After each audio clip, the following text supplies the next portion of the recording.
Texas frontier, August 1868.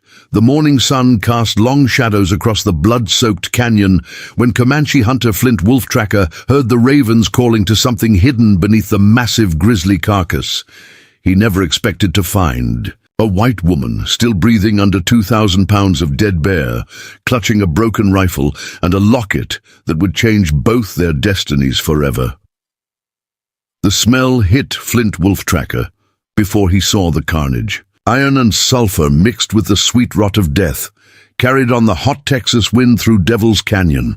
His paint horse snorted and shied, nostrils flaring at the scent that meant trouble had passed this way.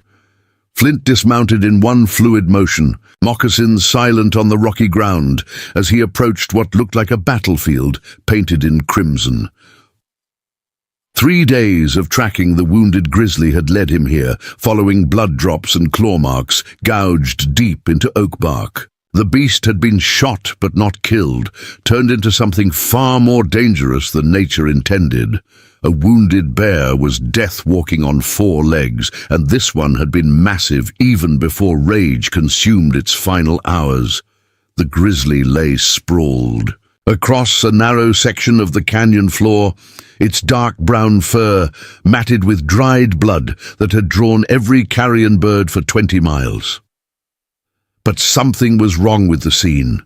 The positioning was too deliberate, the wounds too precise. This wasn't just a bear that had crawled away to die. This was a bear that had died protecting something. Flint circled the carcass with the patience his grandfather had taught him, reading the story written in tracks and bloodstains. Boot prints, small ones, with a distinctive worn heel on the left foot. A woman's boots, expensive leather that spoke of money and civilization. The prints led directly under the bear's massive bulk. "Spirits preserve me," he whispered in Comanche, then switched to English as understanding dawned. Someone was trapped beneath this mountain of death, and if they still lived after 3 days in this heat, they possessed either incredible luck or unbreakable will. Working quickly but carefully, Flint began the grim task of moving the grizzly. Even in death, the beast commanded respect. This was no ordinary bear, but a giant among its kind, standing what must have been 9 feet at full height. Its claws were as long as his fingers, yellowed and stained with what looked like fabric threads. The sun climbed higher as he worked, sweat streaming down his painted chest despite the morning hour. Using fallen branches as levers and all. His considerable strength, Flint managed to shift the bear's massive shoulder just enough to create a gap. That's when he heard it, the faintest whisper of breath, so soft he almost dismissed it as wind through the rocks. "Easy now," he called, down into the darkness beneath the carcass. "I'm going to get you out, but you need to stay still while I work." His voice was deep and calm, the tone he used with injured horses. There was no response, but the breathing continued, steady if shallow. Another hour of careful work revealed more of the story. The woman, for he could see pale fingers now, still gripping something metallic, had somehow managed to position herself in the one spot where the bear's body created a protective cave. The rocky ground beneath had prevented her from being completely crushed, leaving just enough space for survival. As more light penetrated the makeshift tomb, Flint caught his first clear glimpse of the trapped woman. Auburn hair matted with blood and dust, skin pale as moonlight but breathing. Her dress had once been fine quality, deep green fabric now torn and stained beyond repair. Most remarkably, she was conscious, watching him with eyes the color of winter sky. "Ma'am," Flint said, lowering himself closer to the gap he'd created, "I'm going to pull you out now. Can you move your arms and legs?" His English was precise, learned from traders and missionaries, though his accent carried the cadence of his native tongue. The woman blinked once, slowly, as if the simple act required enormous effort. When she spoke, her voice was barely above a whisper, but carried the refined accent of Eastern education. "The rifle," she managed. "Don't leave the rifle." Her grip tightened on the metal object in her hands, a broken Winchester with a shattered stock. "I'll get everything," Flint promised, impressed despite himself by her priorities. Most people trapped under a dead bear for 3 days would be begging for water, not worrying about damaged weapons. This woman had steel in her spine that matched the metal in her hands. With infinite care, he worked to extract her from her gruesome shelter. Every movement had to be calculated to prevent the bear's weight from shifting and completing what death had started. "The woman, Iris," she whispered when he asked, helped as much as her weakened state allowed, never once crying out, despite what must have been considerable pain. When he finally pulled her free into the blazing Texas sun, Flint got his first full look at what 3 days under a dead grizzly had done to someone who clearly came from wealth and comfort. Her dress was ruined, her hair hung in tangles, and dried blood covered half her face from a gash along her hairline. But her eyes burned with a fury that spoke of unfinished business. "Water!" she gasped, and Flint quickly produced his water skin. She drank in small, controlled sips, despite what must have been desperate thirst. Even in extremis, she maintained a discipline that spoke to education and breeding. This was no ordinary frontier woman caught in an unfortunate accident. While Iris recovered enough strength to sit upright, Flint examined the scene with the methodical thoroughness that had kept him alive through 28 summers on the frontier. The bear's wounds told part of the story. Multiple rifle shots, not all of them immediately fatal. Someone had wounded this giant, turning it into a raging instrument of destruction. The boot prints told another tale entirely. At least 4 different sets of tracks, all leading to and from this spot. Men's boots, heavy and military in their uniformity. They had arrived together, left together, but their purpose here remained unclear until Flint found the remains of a campsite 50 yards upstream. Scattered belongings told the rest of the story with brutal clarity. A woman's traveling bag, slashed open and contents scattered, broken dishes and a coffee pot riddled with bullet holes, the burned remains of what might have been letters or documents, reduced to ash and unreadable fragments. This had been a deliberate attack, not random violence. "They came at dawn," Iris said, her voice stronger now but carrying an edge of controlled rage. 4 men, maybe 5. They shot my horse first, then started destroying everything. When I ran, they laughed, said I wouldn't get far on foot in bear country. Her hand tightened on the broken rifle. They were wrong about that. Flint looked up from where he knelt, examining horse tracks. "You brought down that grizzly with a broken rifle?" The admiration in his voice was genuine. Even experienced hunters avoided tangling with bears this size unless they had no other choice. A bitter smile crossed her blood-streaked face. "The rifle broke when the bear knocked me down, but I had 1 shot left, and I made it count. Put the bullet right between its eyes as it charged. The momentum carried it forward, right over me. I thought I was dead for sure." She touched the gash on her forehead. "Maybe I was, for a while." Standing in the blood-soaked canyon, surrounded by the evidence of deliberate violence, Flint felt something cold settle in his chest. His grandfather had taught him that some wrongs demanded an answer, that the spirits themselves called for justice when innocents were harmed. This woman had been targeted, hunted like an animal. What did they want, he asked, though he suspected he already knew the answer.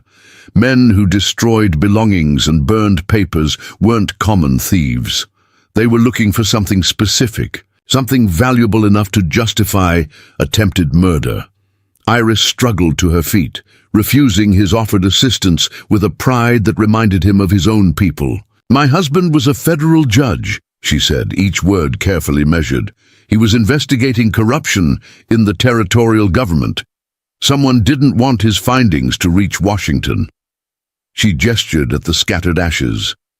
3 months of evidence gone. "Your husband," Flint said quietly. "Where is he now?" But the look in her eyes already provided the answer, and his jaw tightened with understanding.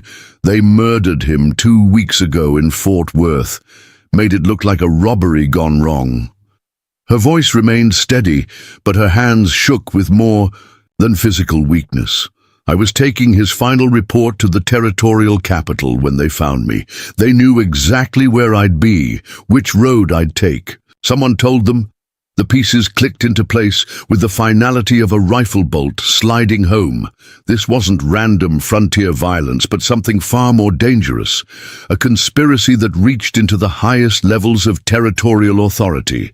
Men with badges and government backing, willing to kill to protect their secrets. Flint studied the woman before him with new understanding. Iris Ashford wasn't just another settler who'd wandered into trouble.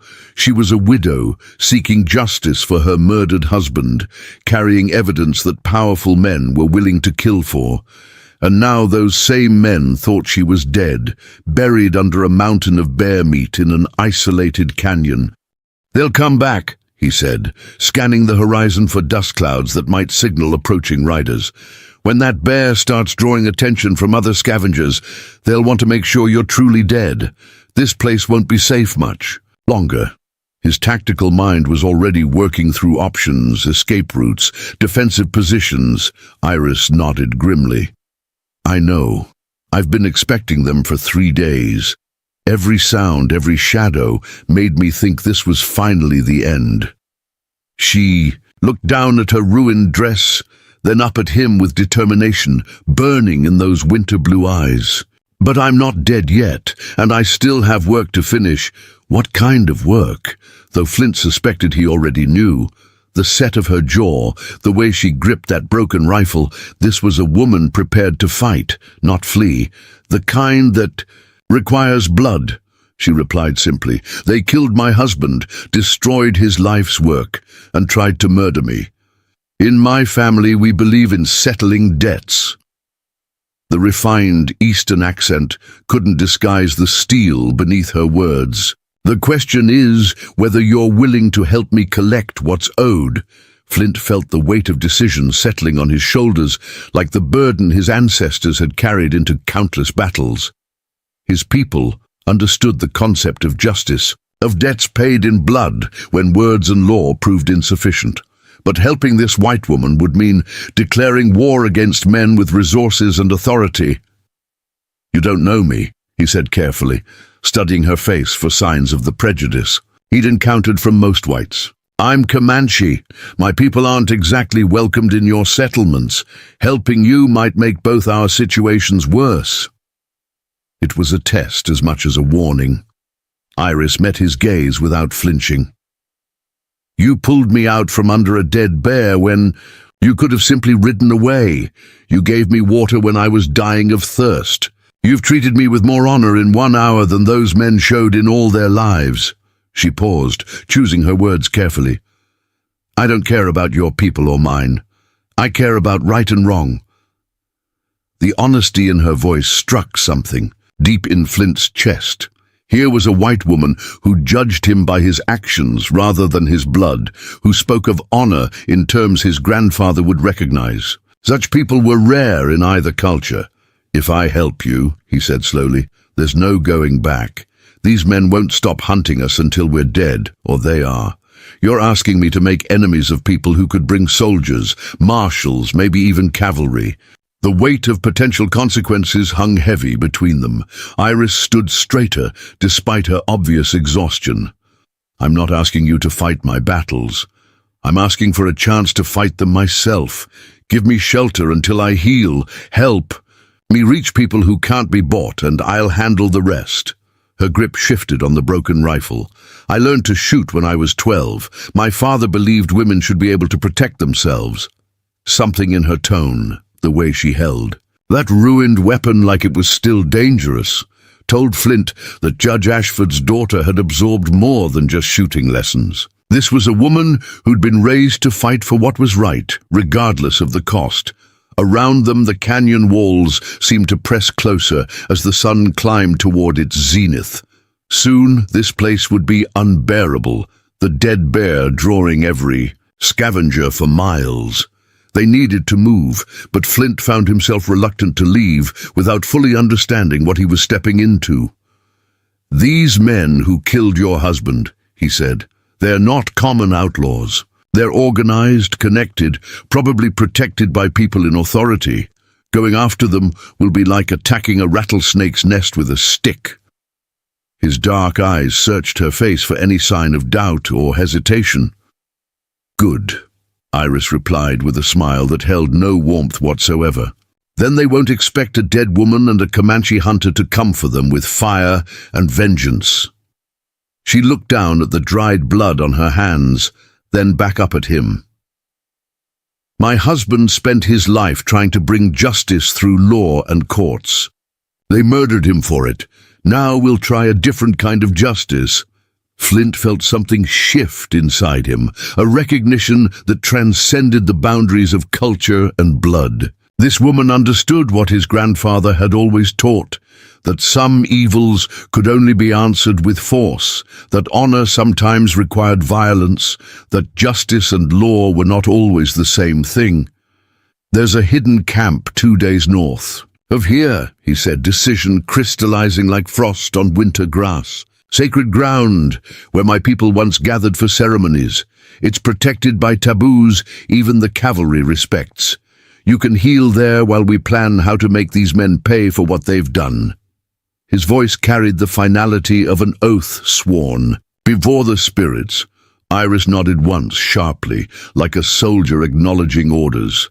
"Then let's go collect our dead and get moving. This heat will have every buzzard and coyote in the territory headed this way before nightfall." She looked one last time at the scattered remains of her former life, then turned toward whatever future they would forge together. As they prepared to leave the canyon of death behind, Flint caught himself wondering if the spirits had guided his steps to this place, to this moment, to this woman who burned with the same fierce need for justice that had driven his own people through generations of warfare. Perhaps some partnerships were written in blood and starlight, destined to unfold regardless of race or culture. The morning sun climbed higher over Devil's Canyon, but its light seemed different now, sharper, more focused, like the edge of a blade being honed for use. 2 people had entered this place of death as strangers, but they would leave as something far more dangerous, allies bound by shared purpose and the ancient code that demanded blood for blood. The sacred canyon lay hidden in a maze of red. Rock formations that twisted through the heart of Comanche territory like the spine of some ancient earth spirit. Flint led the way on foot, his paint horse carrying Iris, who swayed in the saddle despite her efforts to appear strong. 3 hours of hard riding through terrain that would challenge even experienced frontiersmen had taken its toll on a woman who'd spent 3 days trapped under death itself. Behind them, smoke from Devil's Canyon rose in a black column that could be seen for miles. Flint had set the grisly carcass ablaze before they left, ensuring that any men who came looking for Iris would find only charred bones and ashes. Let them believe she'd been consumed along with the bear. The deception would buy them precious time to plan their next move. "How much farther?" Iris asked, her voice tight with pain she refused to acknowledge. Blood had seeped through the makeshift bandage Flint had wrapped around her head wound, and her face had taken on the pale, waxy appearance that spoke of approaching shock. "Not far now," Flint replied, though concern gnawed at him like hunger. The woman's determination was admirable, but flesh and bone had limits that willpower couldn't overcome. If she collapsed before they reached sanctuary, their options would become dangerously limited. The men hunting her wouldn't remain fooled forever. They climbed through a narrow passage between towering cliff faces, following a path that seemed to disappear and reappear like a mirage. Ancient pictographs covered the rock walls, symbols left by his ancestors to mark this as holy ground, protected by spiritual forces that even hardened cavalry officers respected out of superstition, if not reverence. The passage opened suddenly, into a hidden valley that took Iris's breath away despite her exhaustion. A natural amphitheater carved from living rock, with a crystal-clear spring feeding a small lake at its center. Cave openings dotted the cliff faces like watchful eyes, and the air itself seemed to hum with an energy that made the hair on her arms stand upright. "Sweet Mary and Joseph," she whispered, forgetting her refined Eastern manners in the face of such raw beauty. "This place feels alive." Her artist's eye, trained by years of sketching botanical specimens for her husband's judicial reports, recognized the mathematical precision of nature at its most sublime. Flint helped her down from the horse with gentle hands that spoke of experience tending wounded warriors. "My people call it the breathing cave. Legend says the earth's spirit comes here to rest when the world grows too heavy to carry." He gestured toward a particular cave opening that seemed larger and more welcoming than the others. "That's where we'll make camp." Inside the cave, ancient smoke stains on the ceiling told of countless fires built by generations of Comanche who'd sought refuge in this sacred place. Flint worked with efficient movements, gathering dried wood and kindling that previous visitors had left for future need. Within minutes, warm light danced across walls decorated with pictographs that seemed to move in the flickering shadows. Iris sank onto a bed of soft buffalo robes that Flint produced from a hidden cache, her refined sensibilities too battered by recent events to question their origin. The cave's warmth seeped into bones that felt frozen despite the August heat outside, and for the first time in days, she allowed herself to believe she might actually survive this nightmare. "Let me tend that head wound properly," Flint said, approaching with a leather pouch of medicinal herbs and clean bandages. His movements were careful, professional, lacking any of the awkwardness that might be expected between strangers of different races and social classes. As he worked, cleaning the gash with practiced efficiency, Iris found herself studying his face in the firelight. Strong features that spoke of mixed heritage, the high cheekbones and dark skin of his Comanche blood, but something else as well. His English was too perfect, his knowledge of white customs too complete for someone raised entirely within tribal culture. "You're not full Comanche," she said, not making it a question. Years of helping her husband interview witnesses had taught her to read the subtle signs that revealed hidden truths.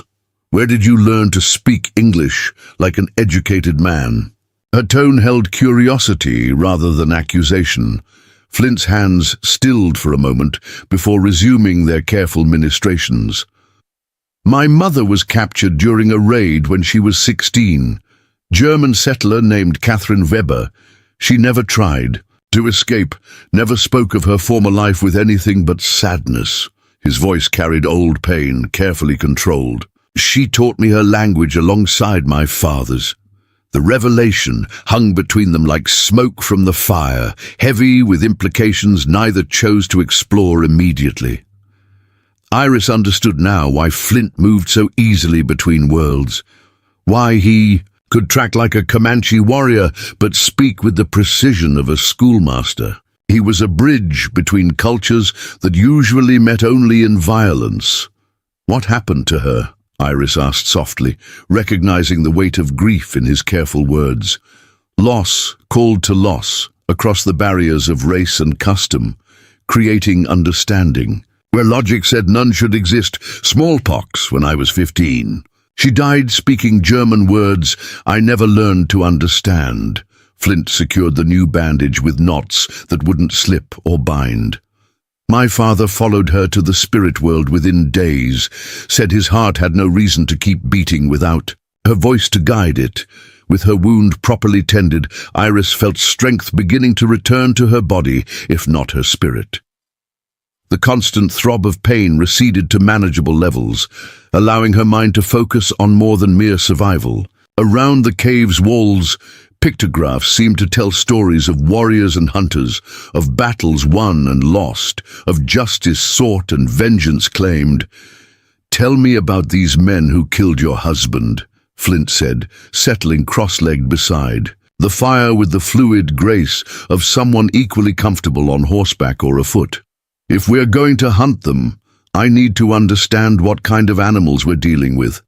His dark eyes reflected flames that seemed to burn with their own. Hunger for justice.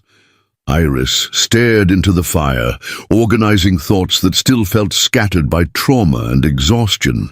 "The leader calls himself Colonel Morrison, though I doubt the title's legitimate. Military bearing, but something off about his uniform details. Too clean for a man who's seen real combat." Her voice took on the analytical tone she'd developed. While helping her husband prepare legal cases, military men turned outlaw aren't uncommon out here, Flint observed. The war left a lot of soldiers without causes, some of them willing to sell their skills to anyone with enough money. "What makes you think Morrison's working for someone else?" His questions came with the methodical precision of an experienced tracker following a complex trail. "The papers they burned weren't just my husband's investigation notes.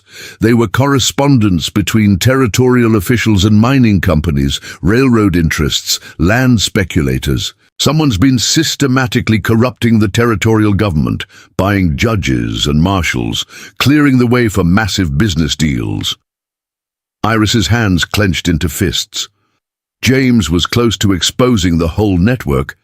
The implications sent a chill through Flint that had nothing to do with the evening air seeping into their sanctuary. Corruption at the territorial level meant enemies with resources beyond anything a simple hunter could match. Soldiers, marshals, possibly even federal backing for their operations.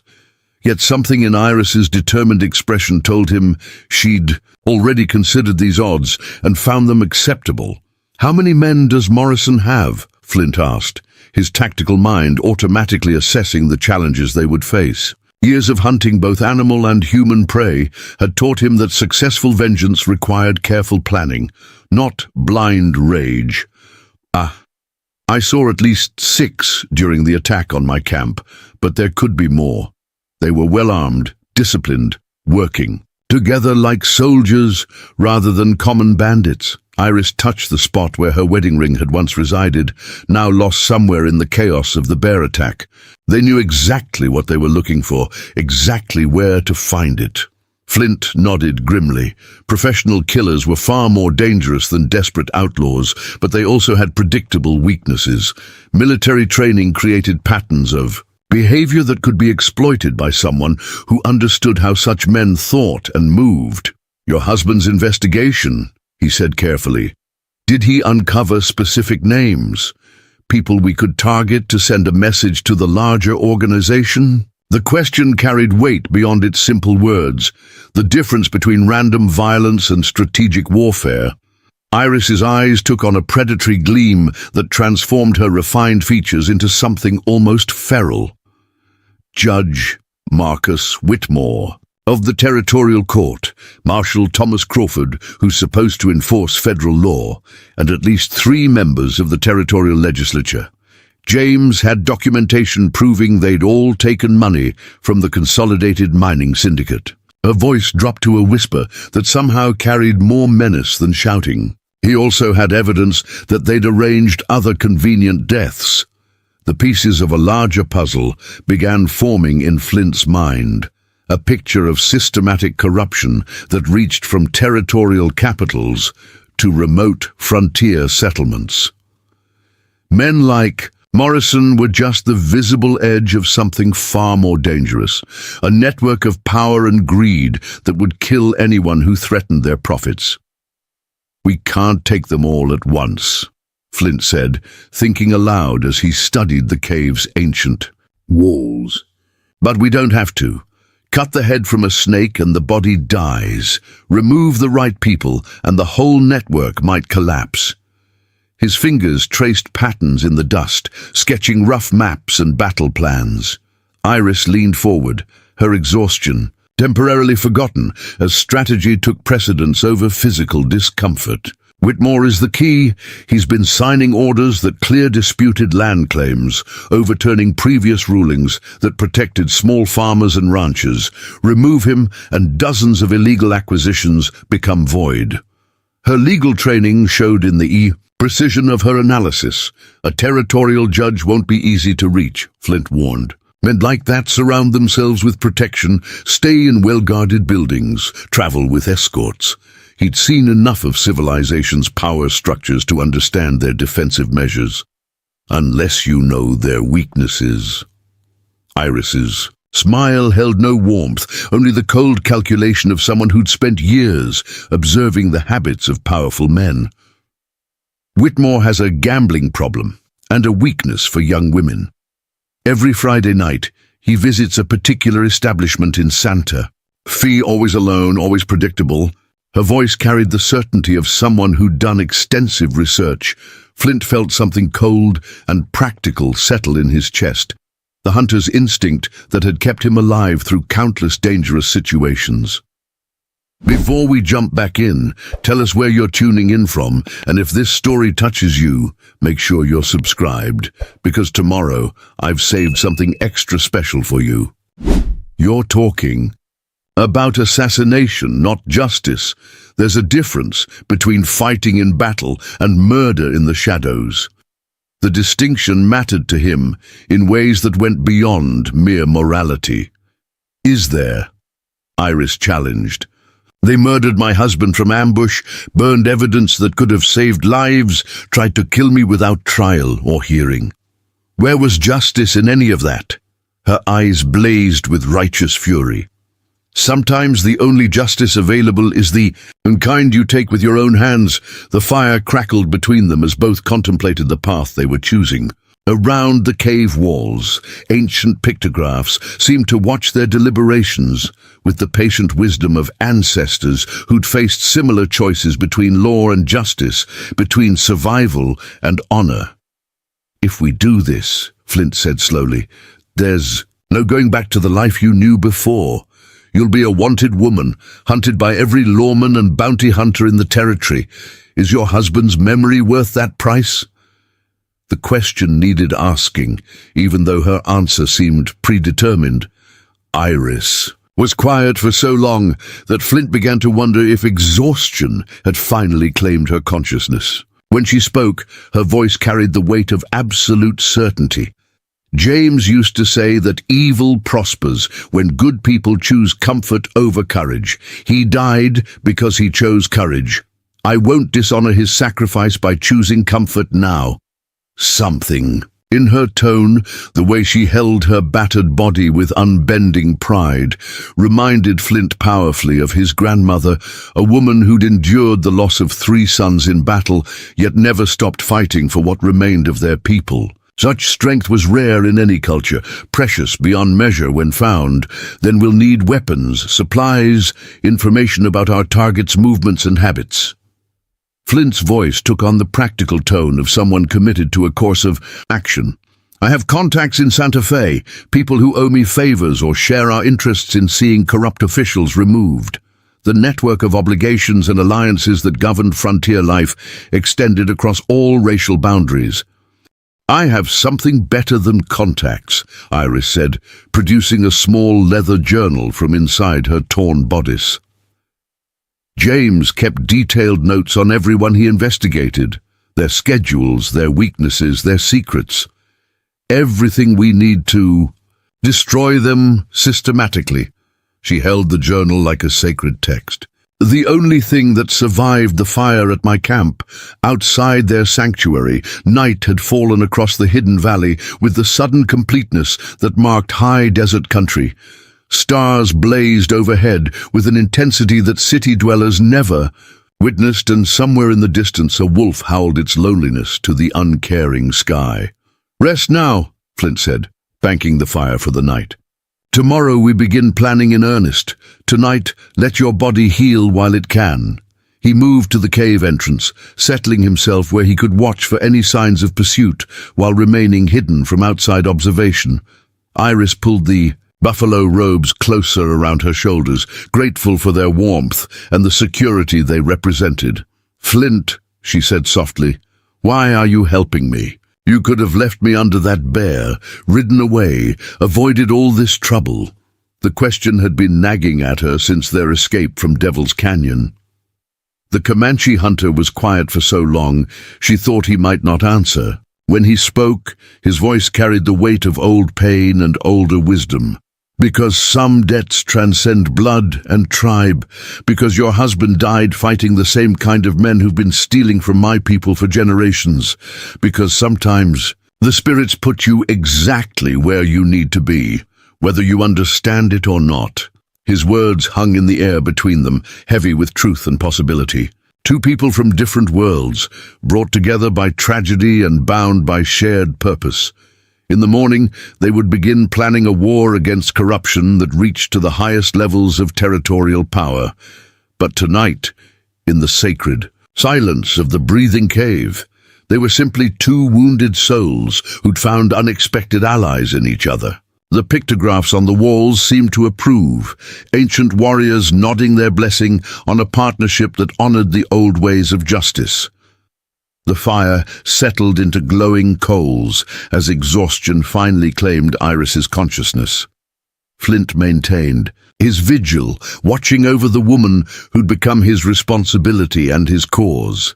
Tomorrow would bring new challenges, fresh dangers, and the beginning of a campaign that would either destroy them both or forge their names into the legends whispered. Around frontier campfires, in the breathing cave, surrounded by the spirits of countless warriors who'd faced similar choices, the hunter and the judge's widow prepared for a war that would test every principle they claimed to honor, every skill they'd learned, and a bond of trust they'd managed to forge in the crucible of shared suffering and mutual respect.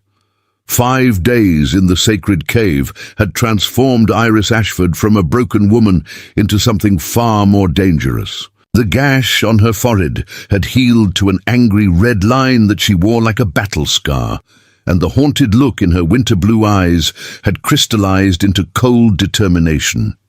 She moved with new purpose as she studied her late husband's journal. By firelight, memorizing schedules and weaknesses of men who thought themselves untouchable, Flint returned from his morning hunt carrying more than fresh game. Slung across his shoulder was a leather satchel that clinked with metallic promise, and his expression carried the satisfaction of someone who'd accomplished a difficult task. The network of obligations and favors that governed frontier survival had yielded unexpected dividends. "Miguel Santos sends his regards," Flint said, emptying the satchel's contents onto a buffalo robe with reverent care, "and his apologies for what happened to Judge Ashford. Your husband helped his family keep their land grant when Consolidated Mining tried to claim it through forged documents." The weapons that emerged spoke of careful selection rather than random acquisition. Iris's breath caught as she examined the arsenal before her, a matched pair of Colt Navy revolvers with carved ivory grips, their steel polished to mirror brightness. A Winchester rifle that looked fresh from the factory, its brass receiver gleaming like gold in the firelight. Boxes of ammunition, powder, cleaning supplies, and leather holsters crafted by master artisans. "Santos said your husband was the only judge who couldn't be bought," Flint continued, checking the rifle's action with practiced movements. "When Consolidated's lawyers came with their bribes and threats, Judge Ashford threw them out of his courtroom and issued warrants for their arrest." His voice carried deep respect. Men like that deserved to have their deaths avenged. The weight of one revolver in her hand felt different than the familiar rifle she'd grown up with. Heavier, more personal, designed for close-quarters work, where looking your enemy in the eye was unavoidable. Iris lifted the weapon with growing confidence, surprised by how naturally it balanced in her grip. "Show me," Iris said, her voice steady despite the magnitude of what she was requesting. "I can hunt deer and rabbits, but I've never killed a man. If we're going to do this properly, I need to understand how." The admission cost her something, but honesty about her limitations might be the difference between success and suicide. Flint studied her face in the flickering light, searching for signs of doubt or squeamishness that might get them both killed when the moment of truth arrived. What he saw instead was the same iron resolve that had kept her alive under 2,000 pounds of dead bear. Killing animals is different from killing men, he said carefully, settling beside her with one of the revolvers. Animals die clean. When you hit vital organs, men sometimes take a long time to die, and they usually try to take you with them. His hands moved with unconscious precision as he demonstrated proper grip and stance. The next 3 hours passed in intensive instruction that would have horrified the refined ladies of Iris's former social circle. Flint taught her the brutal mathematics of close-range combat, where to aim for quick kills, how to reload under pressure, the importance of shooting to stop rather than wound. His lessons came with the authority of someone who'd survived numerous encounters with desperate men. The first shot is the most important, he explained, guiding her hands as she practiced drawing and aiming in one smooth motion. Miss with the first, and your target knows you're trying to kill him. After that, everything becomes much more difficult. The weight of practical experience gave his words an authority no amount of book learning could match. Iris absorbed every lesson with the focused intensity of someone whose life would depend on perfect execution. Her refined upbringing had taught her to approach complex subjects systematically, and she applied that same methodology to learning the art of controlled violence. Within hours, her movements began showing the unconscious competence that marked natural talent. Beyond weapons training, Flint revealed the complex web of relationships that would make their mission possible. Santos was only one node in a network that included displaced ranchers, cheated miners, and tribal leaders who'd watched their people suffer under the corrupt territorial system. There's a woman in Santa Fe who runs a boarding house near a courthouse, Flint said, sketching a rough map in the dust. Maria Delgado.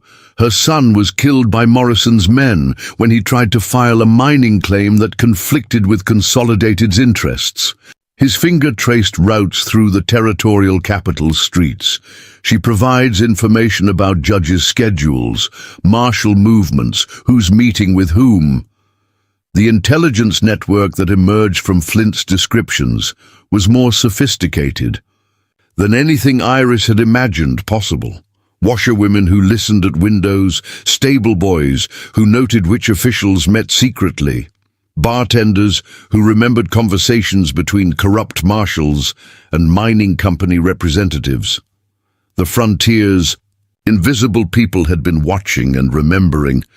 How long has this been building? Iris asked, beginning to understand the scope of resistance that her husband's murder had awakened. This isn't just about James's investigation. There's something larger happening here. Her analytical mind was piecing together patterns that suggested coordinated opposition.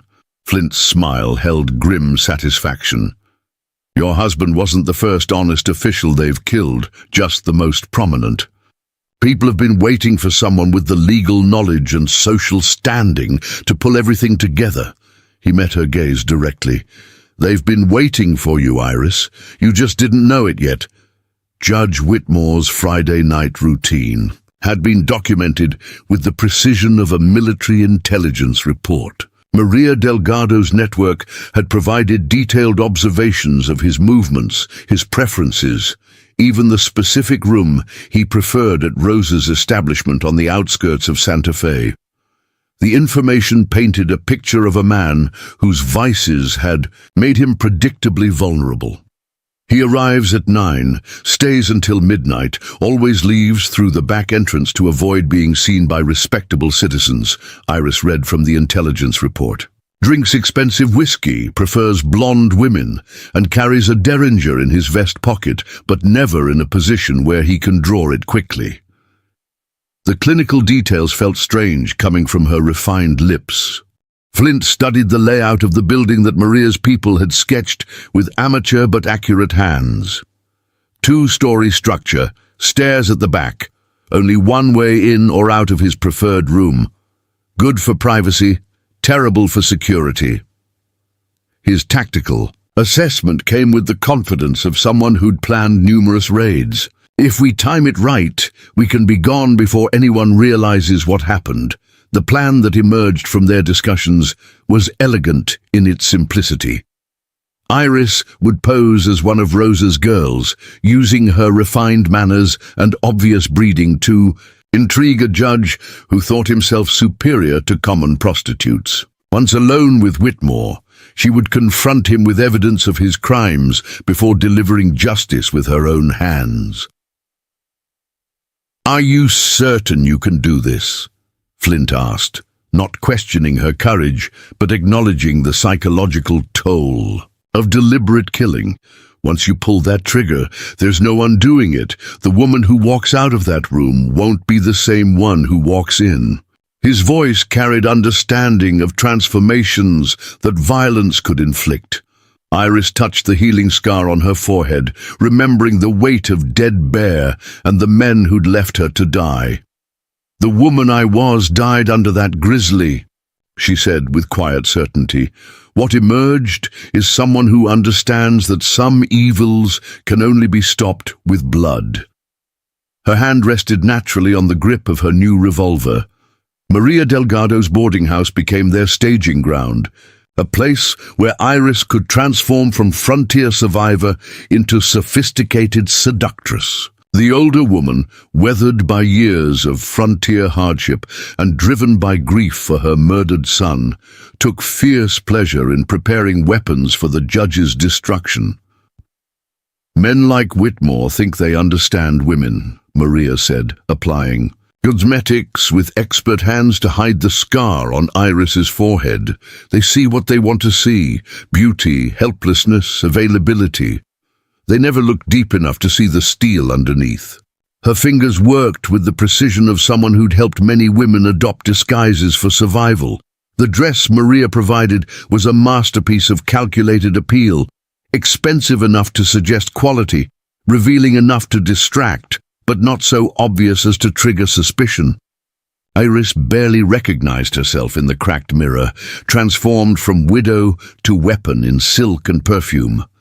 "Remember," Flint said, checking his own preparations in the boarding house's small room, "you'll have maybe 10 minutes alone with him before people start wondering why his usual sounds aren't coming from the room. Make every word count." His own disguise was simpler but equally effective, the clothes of a Mexican vaquero that would let him blend with Santa Fe's mixed population. The rehearsal they conducted in Maria's parlor felt surreal, practicing seduction and murder. With the same methodical approach they'd applied to weapons training. Every gesture, every word, every possible response was planned and practiced until the sequence felt as natural as breathing. As evening approached, Iris found herself studying her reflection with something approaching amazement. The refined judge's wife was gone, replaced by someone harder, more focused, infinitely more dangerous. The transformation went beyond mere clothing and cosmetics. Something fundamental had shifted in her core identity. "Second thoughts?" Flint asked, recognizing the contemplative expression that had settled over her features. "It's not weakness to acknowledge the magnitude of what we're attempting. Even warriors feel fear before battle." His tone carried no judgment, only understanding. "Not second thoughts," Iris replied, adjusting the small revolver concealed in her bodice. "But I'm thinking about James, wondering what he'd say about this path I've chosen. He believed in law, in civilized solutions to problems." Her voice carried a note of sadness for the idealism that recent events had burned away. Flint moved to the window, checking the street below for signs of unusual activity. "Your husband fought corruption through courts and legal procedures. When they killed him for it, they proved that law alone isn't enough. Sometimes civilization's tools fail, and older methods become necessary." His philosophy came from cultures that understood survival in harsher terms. The truth of his words settled into Iris's consciousness like cold steel. The men who'd murdered James had chosen to operate outside civilized constraints. Meeting them on their own terms wasn't abandonment of principle. It was recognition of reality's brutal mathematics. Maria's network had provided final intelligence that confirmed Whitmore's schedule for the evening. The judge had spent the afternoon in his chambers, meeting with representatives from Consolidated Mining, signing documents that would transfer another 1,000 acres of disputed land into corporate hands. His predictable Friday routine would proceed exactly as planned. "Rosa's people know you're coming," Maria said, handing Iris a small vial of colorless liquid. "This will make any drink taste normal while ensuring your target becomes more talkative than usual. Men reveal interesting secrets when they think they're impressing a sophisticated woman." The older woman's smile held predatory satisfaction. Flint completed his own preparations with military precision, checking weapons, escape routes, and timing with the thoroughness that had kept him alive through countless dangerous situations.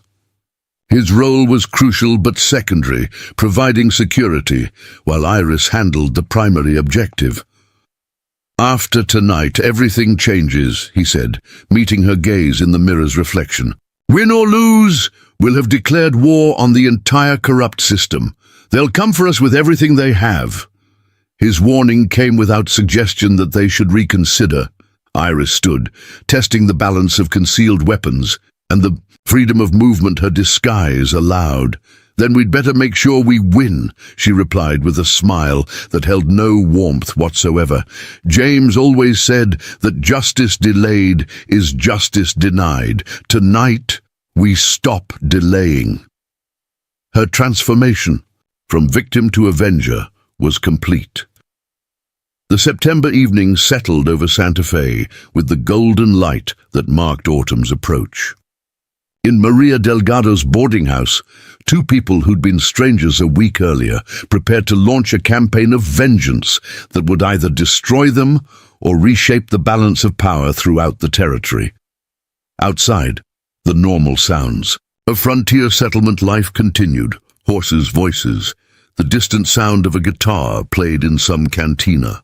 None of the ordinary people going about their evening routines suspected that history was about to pivot on the actions of a Comanche hunter and a judge's widow who'd found each other in a canyon full of death and decided to repay blood with blood. Rosa's establishment sat on the outskirts of Santa Fe like a jewel box designed to hide dark secrets.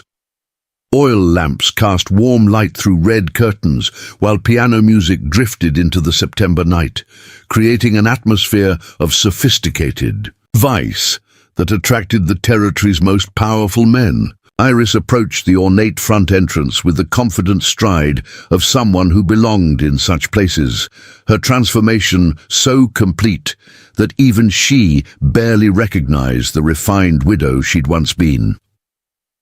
The madam who greeted her was a woman of perhaps 50 years, her once beautiful features now sharp with the wisdom that came from managing dangerous men's desires for profit. Rosa Delacroix spoke with a French accent that may or may not have been genuine, but her eyes held the calculating intelligence of someone who'd survived decades in a business that destroyed most women within years.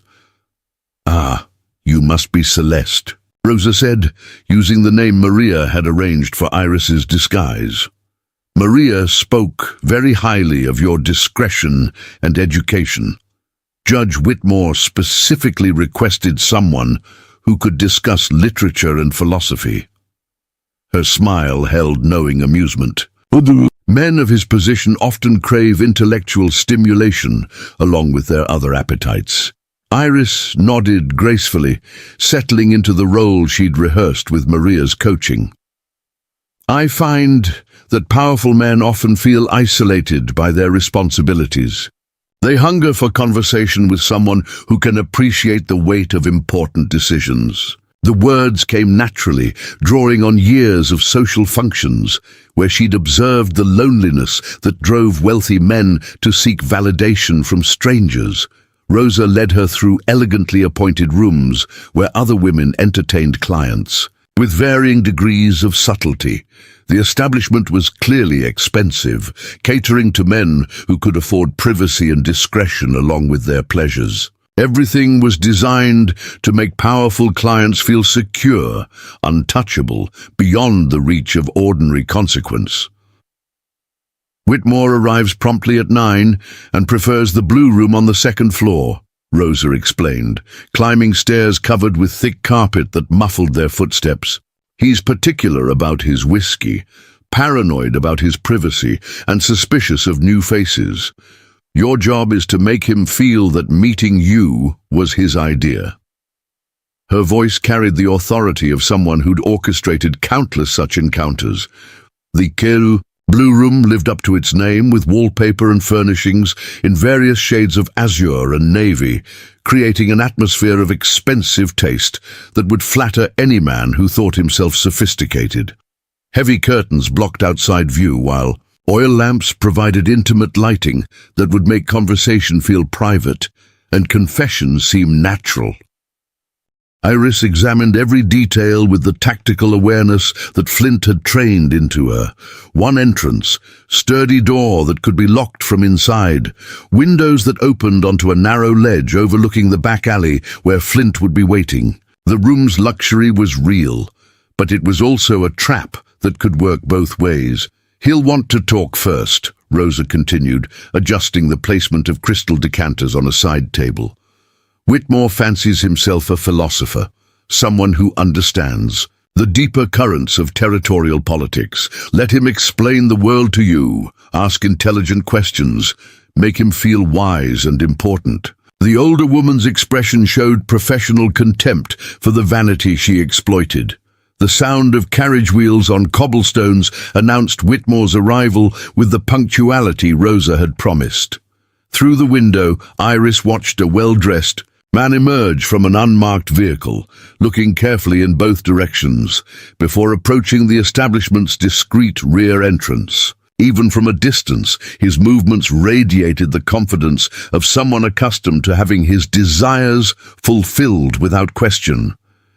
"Remember," Rosa said, moving toward the door, "powerful men are just frightened children wearing expensive clothes. Find their fears and you can control them completely." Her advice carried the wisdom of someone who'd spent decades reading the souls of men who thought themselves unreadable. Iris checked the small revolver concealed in her bodice one final time, feeling its reassuring weight against her ribs. The woman who'd entered this room was about to commit murder for the first time, but she felt surprisingly calm. Perhaps this was what soldiers experienced before battle, a strange peace that came from knowing exactly what needed to be done. Judge Marcus Whitmore entered the Blue Room with the bearing of someone who owned everything he surveyed. Tall and distinguished with silver hair and expensive clothes, he carried himself like a man who'd never questioned his right to take whatever he wanted. His eyes swept over Iris with the appraising look of someone evaluating merchandise. "You must be Celeste," he said, his voice carrying the cultured tones of Eastern education mixed with the authority that came from years on the territorial bench. "Rosa said you were exceptionally well educated for someone in your profession." The casual condescension in his tone revealed exactly what he thought of women who sold their company. "Education opens doors that beauty alone cannot," Iris replied, pouring whiskey into crystal glasses with practiced elegance. "I find that intelligent conversation enhances every other pleasure." She handed him the drink with a smile that suggested sophistication rather than availability. Whitmore settled into the room's most comfortable chair with the unconscious entitlement of someone accustomed to having his preferences anticipated. "You speak like someone who's seen better circumstances. Financial difficulties, I assume? The frontier can be harsh on families without proper connections." His tone mixed sympathy with the smugness of someone who'd never faced real hardship. The conversation that followed was a masterpiece of manipulation, as Iris drew the judge into revealing the depths of his corruption. She asked seemingly innocent questions about territorial law, land disputes, and mining regulations, while adding small amounts of Maria's truth serum to his whiskey. Within an hour, Whitmore was boasting about cases he'd decided based on bribes. Rather than evidence, The beauty of the territorial system, he said, loosened by alcohol and what he believed was feminine admiration, is that federal oversight is practically non-existent. A man with vision can shape the entire region's development according to his understanding of progress. His words revealed a worldview where corruption was simply pragmatic policy. Preparing and narrating this story took us a lot of time, so if you are enjoying it, subscribe to our channel. It means a lot to us now. Back to the story. "Tell me about Judge James Ashford," Iris said, her voice remaining carefully neutral despite the rage building in her chest. "I heard he was causing problems for progressive development before his unfortunate death." The question came with the timing she'd practiced, delivered at the moment when Whitmore was most relaxed and talkative. Whitmore's expression darkened. With remembered annoyance, Ashford was a fool who couldn't see the larger picture, blocking legitimate business development with outdated notions about legal procedure and individual rights. He took another drink, unaware that he was signing his own death warrant with every word. "You sound like you knew him personally," Iris observed, her hand moving incrementally closer to her concealed weapon. "Did his death create opportunities for more reasonable judicial decisions?" The question pushed at the edges of what she really wanted to know. "Ashford's removal was necessary for territorial progress," Whitmore said, with the casual brutality of someone discussing livestock. "Some people can't be reasoned with or bought. They force you to use more direct methods of persuasion." His smile held the satisfaction of someone who'd solved a difficult problem efficiently. Iris felt something cold and final settle in her chest, as Whitmore essentially confessed to ordering her husband's murder. The refined judge's wife, who'd once believed in legal remedies for injustice, died completely in that moment, replaced by something harder and infinitely more dangerous. "More direct methods," she repeated, setting down her untouched whiskey glass. "Like hiring Colonel Morrison and his men to arrange convenient accidents." Her voice remained steady, but her posture shifted subtly into the shooting stance Flint had drilled into her. Whitmore's eyes sharpened with sudden awareness as he registered the change in Iris's demeanor and the knowledge she shouldn't possess. "Who are you?" he demanded, his hand moving toward the derringer Rosa had warned was hidden in his vest pocket. "What game are you playing here?" The confidence drained from his voice as understanding dawned. "I'm Iris Ashford," she said, drawing her revolver with the smooth motion that hours of practice had made automatic. "Judge James Ashford's widow, and your executioner." The weapon pointed steadily at his chest, while her thumb drew back the hammer with an audible click. Terror replaced arrogance on Whitmore's features as he realized the trap he'd walked into. "You can't prove anything," he stammered, though his own words had already provided all the proof she needed. "I'm a territorial judge. Killing me will bring every lawman in New Mexico down on your head." His authority crumbled before the certainty in her eyes. "The same lawmen who take orders from Consolidated Mining?" Iris asked with deadly calm. "The same legal system that murdered my husband for trying to expose the truth? I'm not interested in your corrupt courts, Judge Whitmore. Tonight I am the law." Her finger tightened on the trigger. Whitmore lunged for his derringer in a desperate attempt to save his life, but years of comfortable corruption had made him slow, while recent trauma had honed Iris into something far more dangerous. Her first shot took him in the chest before his weapon cleared his vest, the sound muffled by the room's heavy furnishings and the piano music from downstairs. The judge fell backward in his chair, shock and pain replacing the smugness that had defined his expression moments before. Blood spread across his expensive white shirt like spilled wine, and his breathing came in shallow gasps that wouldn't continue much longer. "This is for James," Iris said, standing over the dying judge with her revolver still trained on his. Chest. This is for every family you destroyed with your corrupt decisions. This is for every honest person whose life you sold to the highest bidder. Each word came with the weight of absolute conviction. Whitmore tried to speak, perhaps to beg or threaten, but blood filled his mouth instead of words. His eyes held the amazement of someone who'd never believed that consequences could reach him in his position of power. Death was stripping away his authority one breath at a time. Iris felt no satisfaction in watching him die, only a cold sense of completion. This wasn't revenge, but necessary surgery, removing a cancer from the body politic before it could spread further. The woman who'd once believed that legal procedures could solve every problem now understood that some evils required more direct remedies. The judge's death came quietly, with none of the dramatic flourishes that dime novels promised. One moment he was struggling to breathe, the next he was simply gone, leaving behind only an expensive corpse in an elegant room. The first phase of their campaign was complete.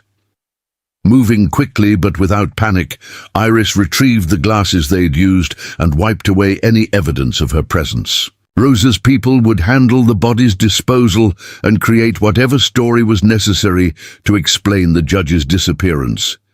By morning, Marcus Whitmore would simply be gone, another mysterious vanishing in a territory where such things happened regularly. The window opened silently on well-oiled hinges, and Iris stepped onto the narrow ledge that overlooked the establishment's back alley. 2 stories below, Flint waited with horses and the escape route they'd carefully planned. The night air felt clean after the perfumed atmosphere of the Blue Room. "It's done," she called softly, and Flint appeared from the shadows like smoke. Given form, his presence was reassuring after the isolation of committing her first deliberate killing, a reminder that she wasn't facing this war alone. The rope he'd secured to the building's eaves allowed her to descend quickly and quietly to street level, where 2 fast horses waited in the darkness.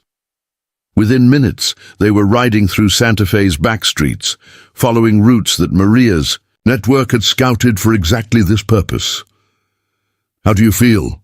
Flint asked as they cleared the town's outskirts and headed into open country where pursuit would be difficult. His question came without judgment, recognizing that killing for the first time changed people in ways that couldn't be predicted or controlled.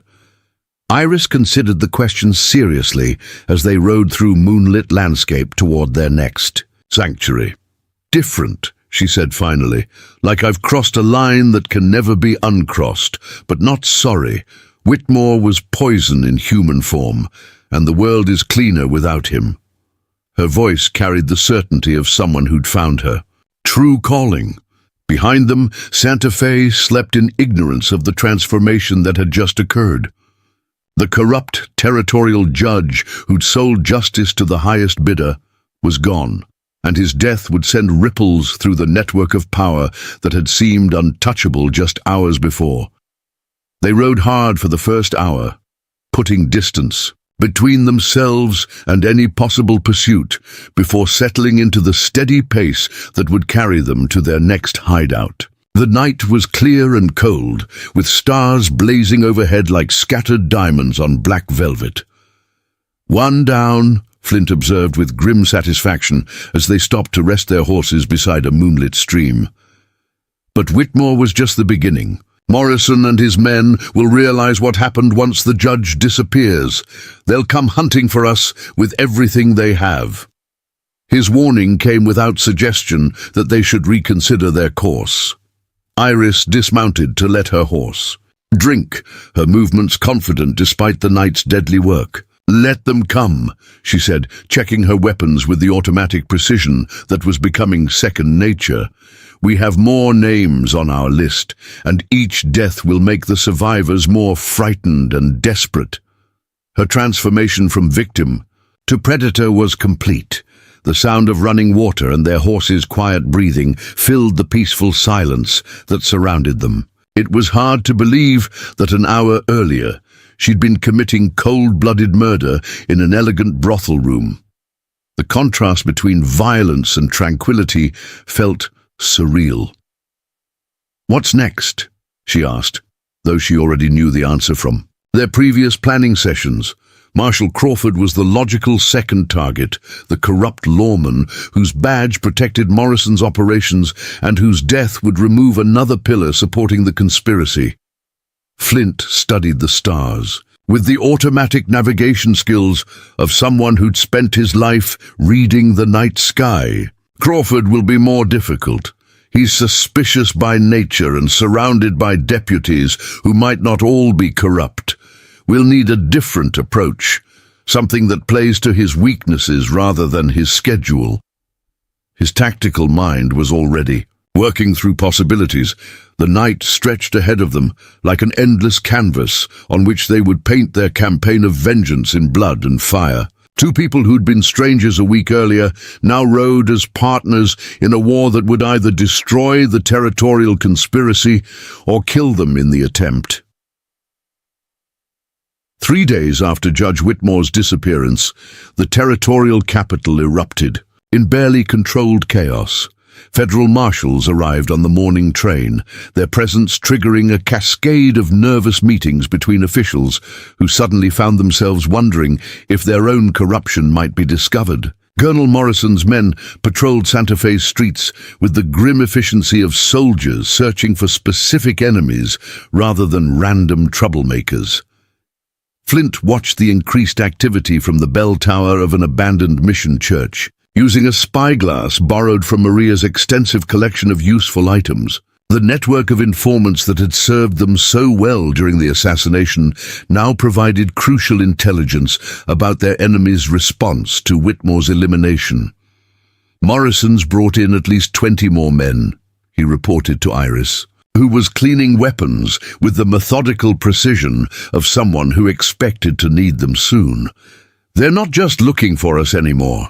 They're questioning everyone who might have had contact with Judge Ashford's investigation.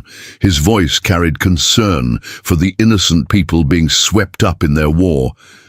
The abandoned mission provided perfect concealment in the hills overlooking Santa Fe, its thick adobe walls offering protection, while its elevated position allowed them to observe enemy movements throughout the valley. Previous inhabitants had carved hidden chambers and escape tunnels that spoke of their own need to avoid unwelcome attention. "Maria sent word that they've arrested Santos and 2 other men who helped us," Iris said, her jaw tight with anger and guilt. "Morrison's using torture to try extracting information about our identities and whereabouts." The weight of responsibility for other people's suffering was a burden she hadn't anticipated when planning their campaign of vengeance. Flint lowered the spyglass and turned to study her face. "This is what war looks like," he said quietly. "Innocent people suffer when the powerful fight for control. Your husband understood that risk when he chose to investigate corruption." His words carried the hard wisdom of someone who'd seen the cost of resistance firsthand. Marshal Thomas Crawford had responded to Whitmore's disappearance by transforming his office into a fortress. Armed deputies guarded every entrance to the federal building, while the corrupt lawman himself rarely ventured outside without a full escort. The man who'd once strutted through Santa Fe like he owned the territory now moved with the paranoid caution of someone who knew he was being hunted. "He's scared," Iris observed, watching through the spyglass as Crawford emerged from the building surrounded by 6 armed men. "Good. Frightened men make mistakes, and we need him to make a big one." Her tactical thinking had evolved rapidly under Flint's tutelage and the pressure of their circumstances. The intelligence reports from Maria's network painted a picture of systematic intimidation throughout the territory.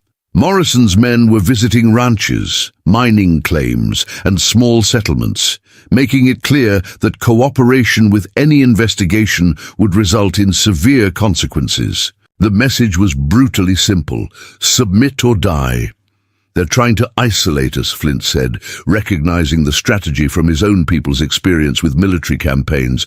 "Cut us off from support, make people too frightened to help, force us into the open where they can bring superior numbers to bear." His analysis carried the authority of someone who'd survived similar situations. But their enemies had underestimated both the depth of resentment against the corrupt system and the sophistication of the resistance network that had been building for years. For every informant Morrison's men intimidated into silence, 2 others stepped forward to provide intelligence about enemy movements and plans. The resistance wasn't just about Iris and Flint anymore. Whitmore's death had proven that the seemingly untouchable officials could be reached, could be held accountable for their crimes. That knowledge was spreading through the territory like wildfire, inspiring others to take risks they'd never dared before. Colonel Morrison's headquarters had been established in a commandeered hotel that provided both luxury and security for his expanding operation. Guard posts covered every approach, while the building's upper floors offered clear views of potential ambush sites throughout the surrounding area. The man who'd orchestrated Judge Ashford's murder had learned caution from his enemy's unexpected success.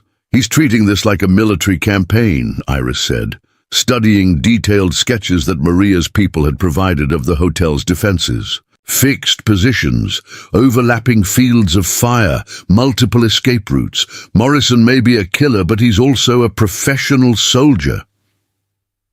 Her respect for their enemy's competence didn't diminish her determination to destroy him. Flint examined the intelligence reports with growing concern. Professional soldiers are predictable in some ways, but they're also disciplined and experienced. Getting close enough to Morrison will require more than disguise and seduction. His tactical assessment suggested that their previous methods would be insufficient against a target this well protected.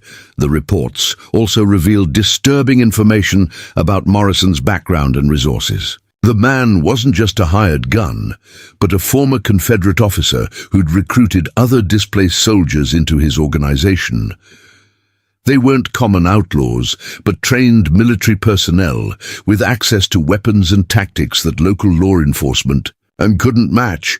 "There's something else," Maria had written in her latest message. Morrison received a telegram from someone in Washington. High-level federal involvement in the conspiracy. They're not just fighting for territorial control anymore, but trying to protect a network that reaches into the national government. The implications were staggering. Iris felt a chill that had nothing to do with the autumn air seeping through the mission's broken windows. If federal officials are involved, they'll have resources we can't compete with. Army units, federal, marshals, possibly even cavalry regiments. The scope of their enemy's potential power was overwhelming.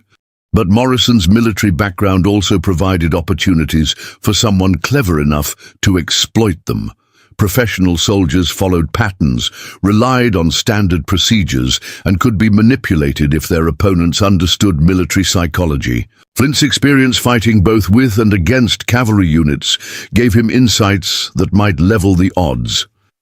"Soldiers think in terms of objectives and casualties," he explained, sketching defensive positions in the dust. "Morrison will sacrifice, meant to achieve mission goals, but he'll also retreat if losses become unacceptable. We need to make hunting us more expensive than his employers are willing to pay." The strategy was sound, but would require precise execution. Their next target wasn't Crawford or Morrison directly, but something more valuable than either man's life. The territorial conspiracy's power rested on documentation, contracts, and legal papers that proved ownership of disputed lands. Destroying those records would invalidate dozens of illegal transactions and eliminate the evidence that protected corrupt officials.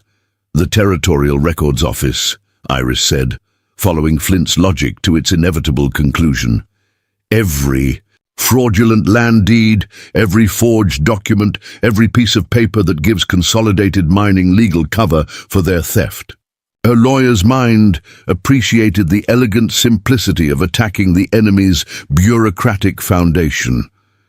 The building that housed Territorial Records sat in the heart of Santa Fe, heavily guarded since Whitmore's disappearance, but still accessible to someone with the right approach. More importantly, destroying it would force their enemies to operate without legal pretenses, revealing the naked force that had always been their ultimate weapon. Fire, Flint said simply, not just burning the building, but creating enough chaos to cover our real objective. While Morrison's men are fighting flames, we eliminate Crawford and as many of his corrupt deputies as possible. The plan was ambitious, dangerous, and likely to result in significant collateral damage. Preparation for their most ambitious operation yet required resources and manpower beyond what they'd used for previous missions.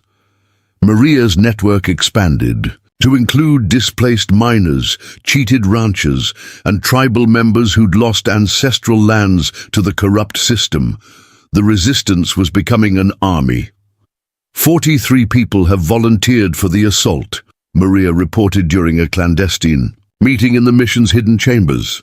Not all of them have military experience, but they're committed to seeing this through to the end. Her weathered face showed both pride and concern for the civilians who'd chosen to risk everything. Iris studied the faces of men and women who decided that death was preferable to continued submission to corruption. Farmers whose land had been stolen, miners whose claims had been jumped, shopkeepers whose businesses had been destroyed by officials demanding ever larger bribes. These weren't professional soldiers, but ordinary people pushed beyond endurance. They'll be going up against trained killers, she warned, feeling responsible for lives that might be lost in service of her personal quest for vengeance. Morrison's men won't show mercy to anyone they capture. The weight of leadership was heavier than she'd expected when this war began, but the volunteers understood the risks better than she'd given them credit for.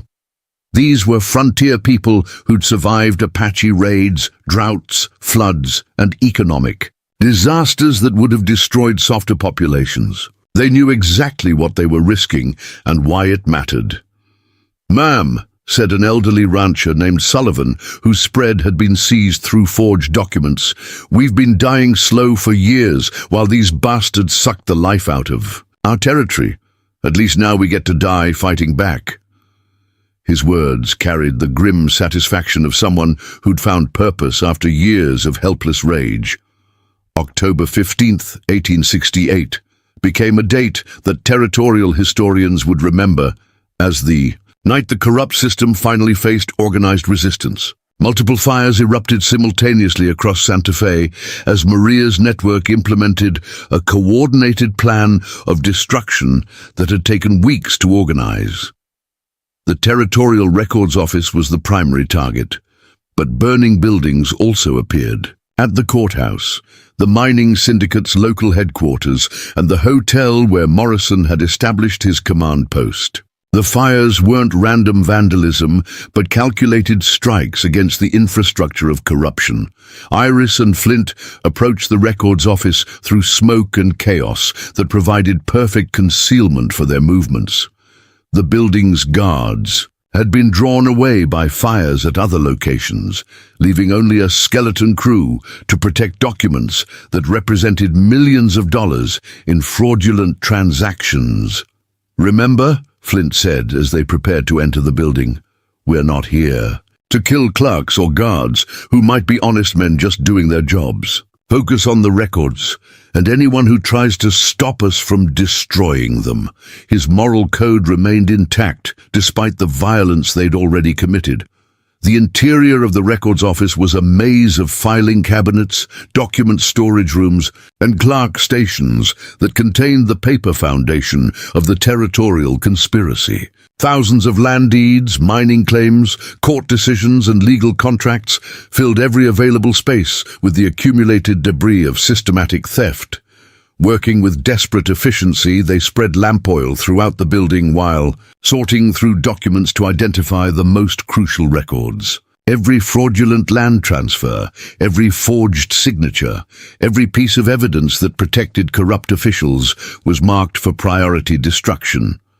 Marshal Crawford arrived at the burning records office with a full squadron of deputies, his face twisted with rage at seeing his careful system of documentation going up in flames. The man who'd spent years building a network of legal protection for criminal activity watched helplessly as his life's work dissolved in smoke and fire. "Ashford's widow," he snarled, recognizing Iris despite her disguise and the smoke that filled the air around them. "You think burning papers will change anything? We'll just make new ones, forge new documents, start over again." His confidence was undermined by the desperate edge in his voice. Iris faced the corrupt marshal with her revolver steady in her hands and death in her winter blue eyes. "James spent his life believing in legal solutions to problems. You killed him for it. Now you get to discover what justice looks like when law fails." Her finger tightened on the trigger. The gun battle that erupted in the burning building lasted only minutes, but seemed to stretch for hours as smoke, flames and muzzle flashes created a hellish landscape where civilized rules no longer applied. Crawford's deputies found themselves outgunned by civilians who'd spent years preparing for this moment of reckoning. When the shooting stopped, Marshal Crawford lay dead among the burning records he'd spent years creating, his blood mixing with ashes of the documents that had protected his criminal empire. The corrupt lawman's death marked the end of legal pretense for the territorial conspiracy. Flint appeared through the smoke, his rifle still smoking from the shots that had eliminated 2 deputies who'd tried to flank their position. "Buildings going to collapse soon," he said, surveying the flames that had consumed most of the structure. "Time to go." His calm assessment came despite the violence they'd just survived. Outside the burning records office, Santa Fe resembled a war zone as fires raged throughout the city and armed citizens battled Morrison's soldiers in running gunfights that echoed through the night. The uprising that had begun with one woman's quest for vengeance had evolved into something far larger and more dangerous. "We've started something we can't control," Iris observed, watching civilians and soldiers shooting at each other while buildings burned around them. "This isn't just about justice anymore, it's revolution." The realization carried both pride and fear for what they'd unleashed. Flint nodded grimly as they made their way through back alleys toward their escape route. Maybe that's what was needed. Sometimes corruption becomes so deep that only fire can cleanse it completely. His philosophy came from cultures that understood the necessity of creative destruction. The casualty reports that would emerge from the night of fire and blood painted a picture of systematic violence that had torn through the heart of territorial government. 4 corrupt officials dead, dozens of soldiers and civilians wounded, and the entire legal foundation of the conspiracy reduced to smoking ruins. But the resistance had paid its own price in blood and sacrifice. Maria Delgado's boarding house had been raided, forcing the network's coordinator to flee into hiding. Santos and other supporters had been executed in Morrison's brutal response to the uprising. The war they'd started was consuming innocent lives along with guilty ones. "Morrison will come for us with everything he has left," Iris said, as they reached the horses that would carry them away from the burning city. "No more hiding. No. More careful planning. This is open warfare now." Her voice carried acceptance of the escalation their actions had created. Behind them, Santa Fe burned with the fires of revolution, while ahead lay a countryside that would become their battlefield. In a war against corruption that had grown beyond personal vengeance into something that would reshape the entire territory's future. 2 weeks after the night of fire and blood, the territorial landscape had transformed into something resembling a war zone more than civilized society. Colonel Morrison's remaining forces had abandoned any pretense of law enforcement, operating instead as a military occupation force that answered to no authority except their own survival instincts. The man who'd once hidden behind badges and legal documents now ruled through naked terror. Flint tracked Morrison's main column from a ridge overlooking the Sangre de Cristo Mountains, counting horses and weapons through his spyglass, while noting the disciplined formation that marked professional soldiers rather than common outlaws. 37 men remained of the force that had once numbered over 60, but these survivors were the hardest and most experienced of Morrison's killers. "They're heading for the old Spanish fort at Glorieta Pass," he reported to Iris, who was studying maps spread across a flat boulder. "Morrison's smart enough to know he can't win a running fight across open country. He's looking for defensible ground where he can make us pay a heavy price for finishing this." His tactical assessment carried the weight of someone who'd fought in similar terrain. The abandoned fort represented both opportunity and danger for their final confrontation. Built decades earlier to control the mountain pass, its thick stone walls could shelter Morrison's men while providing commanding views of any approaching force. But the same isolation that made it defensible also meant that once battle was joined, there would be no escape for either side. "Our people are ready," Iris said, her finger tracing routes through the mountain passes that would allow their allies to surround the fort. 68 men and women who've lost everything to Morrison's corruption. They understand this is the final battle. Her voice carried the authority of someone who'd learned to command through necessity rather than training. The resistance force that had gathered in response to their call represented every segment of territorial society that had suffered under the corrupt system.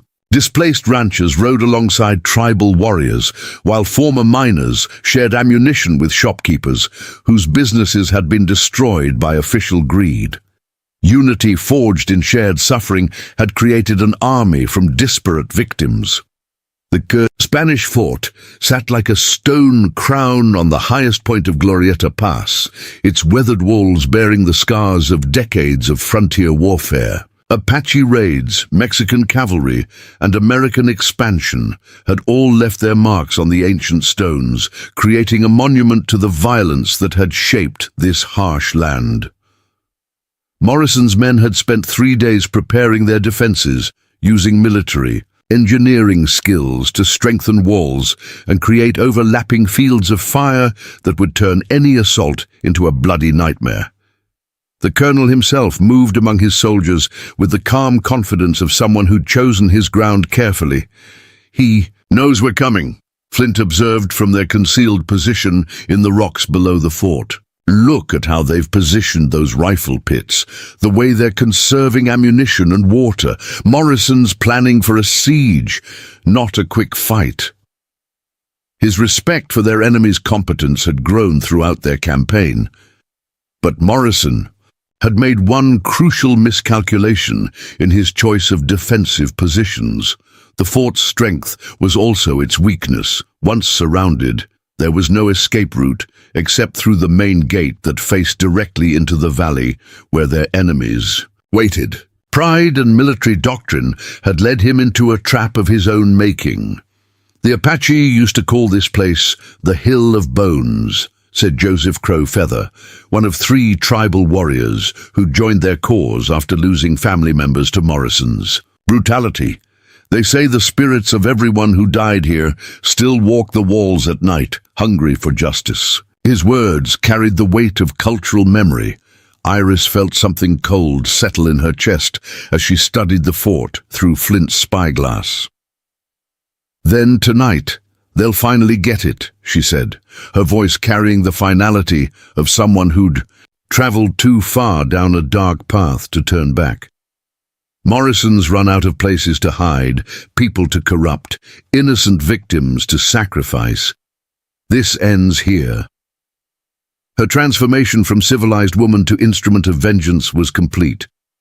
As sunset painted the mountains in shades of blood and gold, the resistance leadership gathered in a hidden canyon to plan their final assault. The faces around the small fire represented a cross-section of frontier society, united by shared grief and determination to see justice done. "Direct assault up the main slope will cost us 20 men minimum," said Tom Sullivan, the elderly rancher who'd become their unofficial military advisor. "Morrison's got the high ground and professional soldiers. We'll be charging uphill into concentrated rifle fire." His assessment came with the authority of someone who'd fought in the Civil War.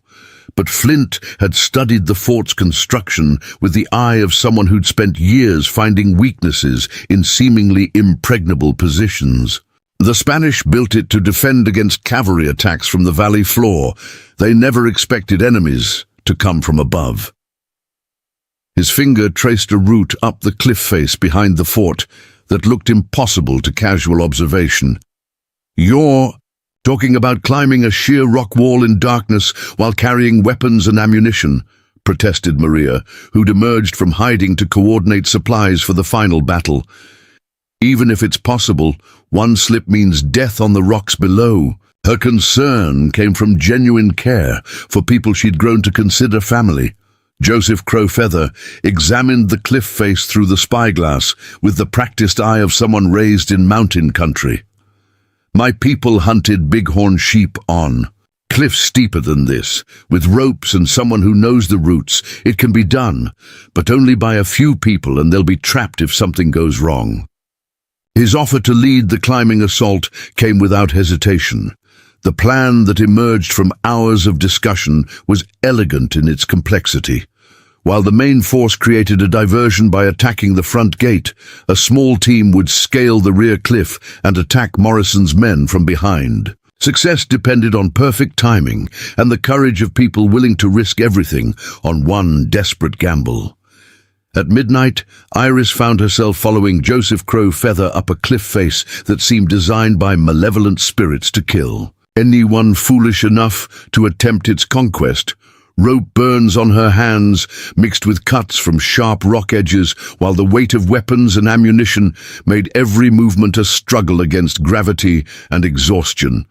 Flint climbed behind her, his presence a reassuring constant in the darkness that surrounded them like a living thing. Below, the valley floor had disappeared into shadow, while above, the fort's walls loomed against a star-filled sky that offered just enough light to reveal handholds and footing. "Don't look down," Joseph whispered, though his advice came too late to prevent Iris from glimpsing the deadly drop that yawned beneath them. "The rocks will still be there when we reach the top. Focus on the next grip, the next step. Mountain climbing is just a series of small victories." His calm voice helped steady her nerves. 2 hours of climbing brought them within 50 feet of the fort's rear wall, close enough to hear Morrison's sentries talking quietly about home, families, and whether they'd live to see another sunrise. The soldiers' voices carried the weariness of men who'd been fighting too long for causes they no longer fully understood. "Wait for the signal," Flint breathed, checking his weapons one final time while they clung to tiny ledges carved by decades of weather. Below them in the valley, their allies were moving into position for the diversionary attack that would draw attention away from their assault. Everything depended on timing and luck. The sound of gunfire echoing up from the valley announced that Sullivan's frontal assault had begun. Immediately, Morrison's defenders rushed to the fort's main walls, leaving only skeleton guards to watch the supposedly impassable rear approach. The diversion was working exactly as planned. Joseph Crowfeather went over the wall first, moving with the silent grace that had made his people masters of surprise warfare for centuries. The sentry who should have spotted their approach died, with a knife between his ribs before he could raise an alarm. His body was lowered quietly to the ground, while the sounds of battle from the front walls covered any noise. Iris followed, her lawyer's mind noting with detached precision how natural killing had become after weeks of violence. The refined woman who'd once fainted at the sight of blood during medical emergencies now stepped over corpses without hesitation. War had burned away everything soft, leaving only the steel core that survival required. The fort's interior was a maze of Stone buildings and narrow passages designed to funnel attackers into killing zones where defenders could cut them down with concentrated fire. But Morrison's tactical genius worked against him now, as the same passages that protected his men also prevented them from supporting each other when attacked from unexpected directions. Magazine! Flint pointed toward a stone building that squatted like a toad in the fort's center. Destroy their ammunition supply, and this fight ends quickly. His tactical assessment came with the calm efficiency of someone who'd learned warfare through necessity rather than classroom study. They moved through shadows cast by flickering torches, while Morrison's men focused their attention on the frontal assault that was costing Sullivan's force dearly. Every few seconds, muzzle flashes from the main walls lit the fort's interior, like lightning strikes, creating moments of stark illumination followed by deeper darkness. The ammunition storage building was guarded by 2 soldiers who died without understanding what had killed them. Flint's knife work was swift and silent, while Iris provided cover with weapons that had become extensions of her will. Together, they represented death incarnate stalking through Morrison's supposedly secure stronghold. Colonel Morrison stood on the fort's highest rampart, directing his men's fire with the cool competence that had made him valuable to corrupt officials throughout the territory. Even facing overwhelming odds, he maintained the bearing of a professional soldier who understood that retreat wasn't an option. "Sir," gasped a wounded sergeant who'd crawled up from the lower walls, "they're inside the fort. Jenkins and Martinez are dead, and someone's moving toward the magazine." His report came between labored breaths that spoke of serious injury. Morrison's tactical mind immediately grasped the implications of enemies operating inside his defensive perimeter. The fort that had seemed like salvation now threatened to become a tomb if his ammunition supply was compromised. "Pull back to the keep," he ordered. "Abandon the outer walls and concentrate our remaining men in the central building." His decision came with military precision, despite the desperation of their situation. But the explosion that destroyed the ammunition magazine eliminated Morrison's ability to conduct an organized withdrawal. Secondary explosions from stored gunpowder and rifle cartridges turned night into day, while stone fragments flew like shrapnel through air filled with smoke and flame.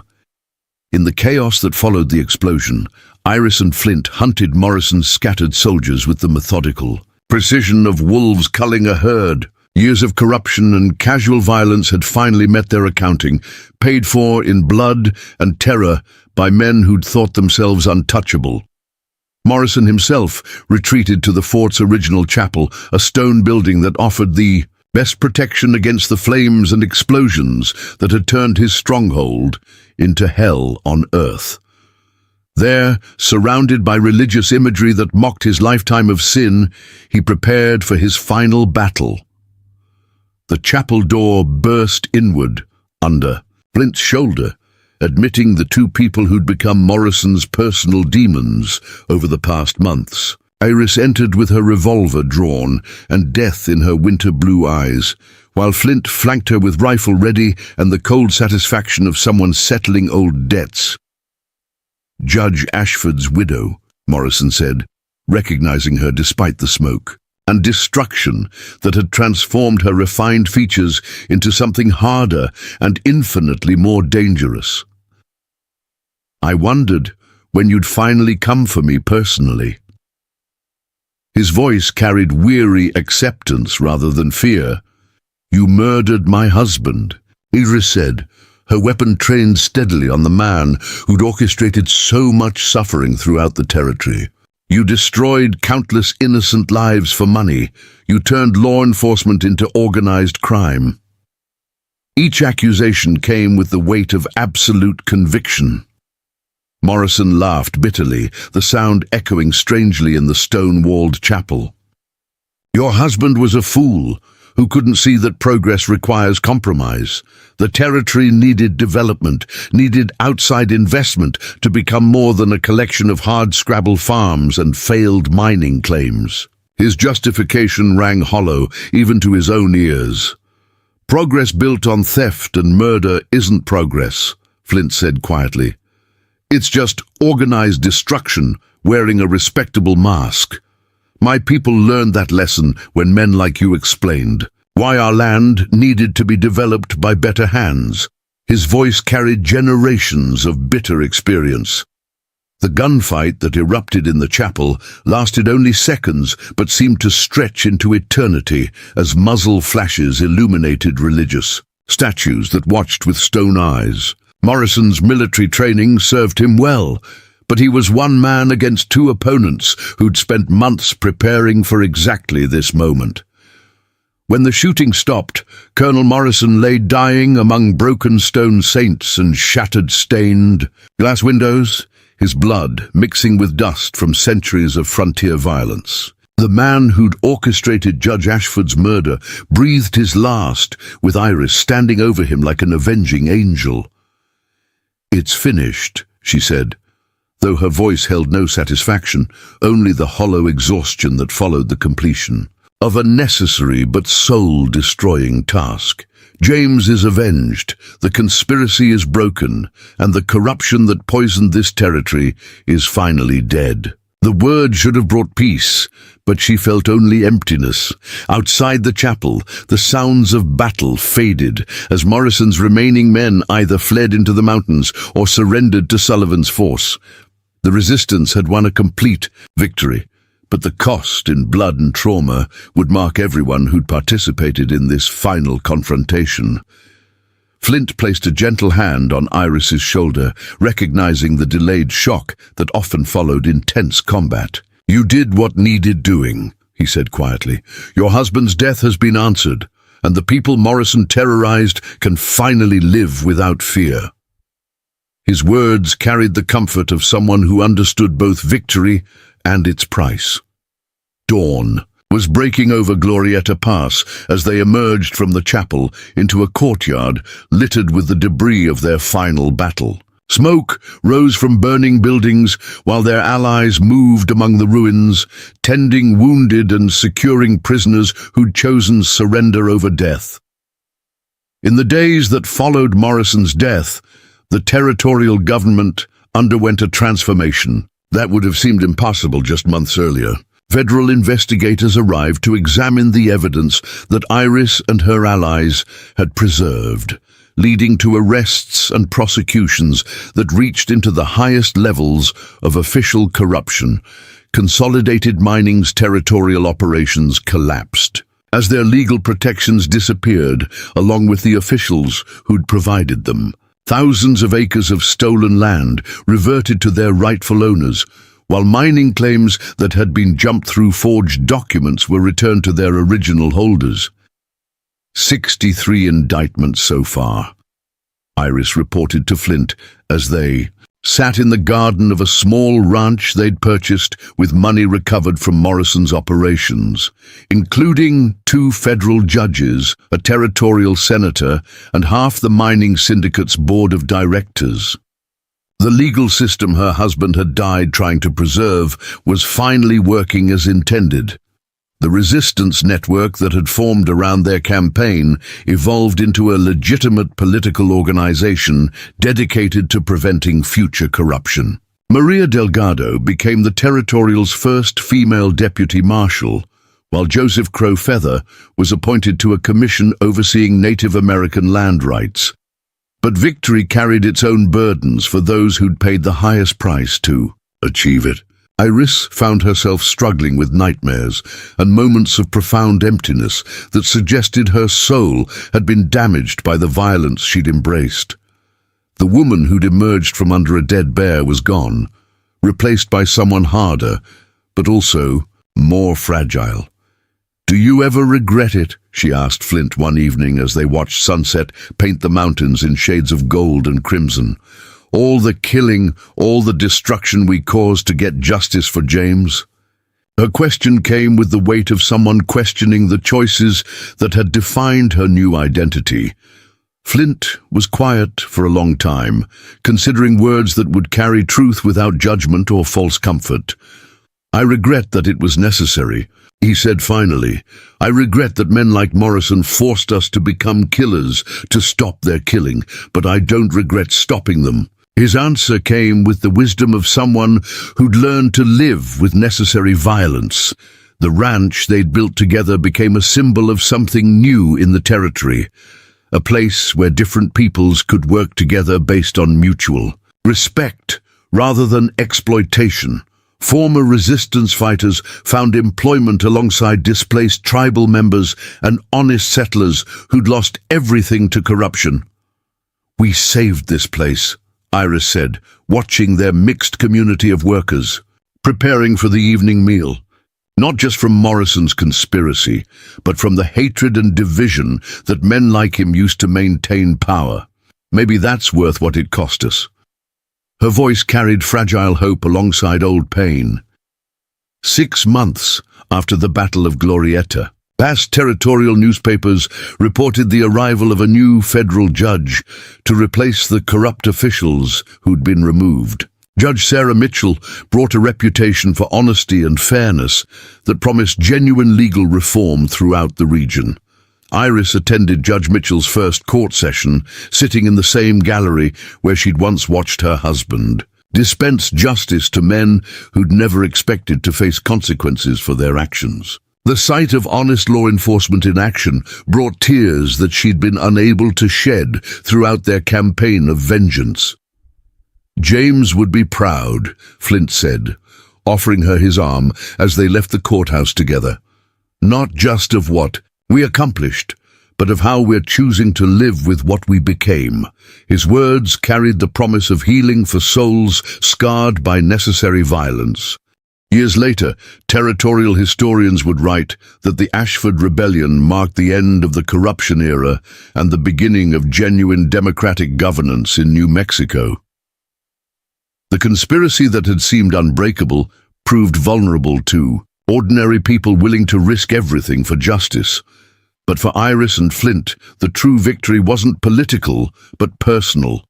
The discovery that love could grow even in soil fertilized by blood and watered with tears. Their partnership had begun in shared trauma and evolved through shared violence into something deeper than either romance or friendship. The memorial they erected for Judge James Ashford bore a simple inscription: "He died believing law could triumph over corruption. His faith was justified by those who loved him enough to fight when law alone proved insufficient." The words captured both idealism and pragmatism that had driven their campaign. On quiet evenings, Iris would read from her husband's journals, while Flint tended the horses that had carried them through so many dangerous situations. The past remained with them always, but it no longer owned them completely. They'd found peace not through forgetting, but through building something worthy of their sacrifices. The territory that emerged from the ashes of Morrison's conspiracy became a model for honest governance throughout the American West. Future generations would inherit a land where justice wasn't for sale and law enforcement served people rather than profits. In the end, the woman who'd been found hiding under a dead bear and the Comanche hunter who'd pulled her from death's shadow had accomplished something unprecedented in frontier history. They'd proven that ordinary people, when pushed beyond endurance and united by shared purpose, could defeat corruption that reached the highest levels of government. The blood they'd shed in pursuit of justice became the foundation for a better world, while the love they'd found amid violence became proof that hope could survive even in the darkest circumstances.